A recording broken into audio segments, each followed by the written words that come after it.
Hi, this is a video on how to install Linea Weatherboard accessories onto a timber cavity batten.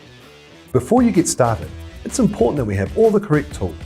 Linea weatherboard to the correct quantity, nail gun and correct specification nails, primer, drill and drill bit, nail punch, hammer, internal corners, external corners, Gecko Gauge and your PPE.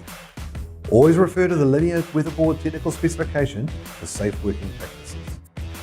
The internal W corner is used to create a clean internal finish. Fix each side of the internal corner to the batten through the stud at 400mm centers using 40mm Hardie flex nails. Cut edges must be sealed.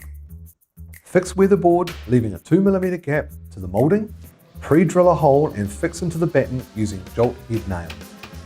The external aluminium box corner creates a subtle finish.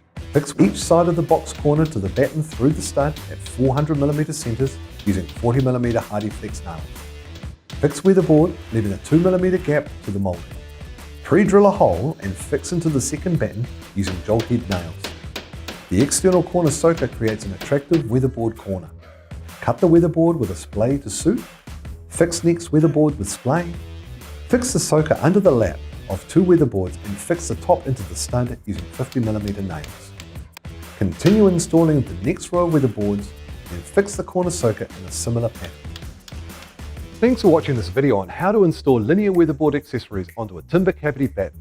For more information, always refer to the Linea Weatherboard technical specification or ask James Hardie.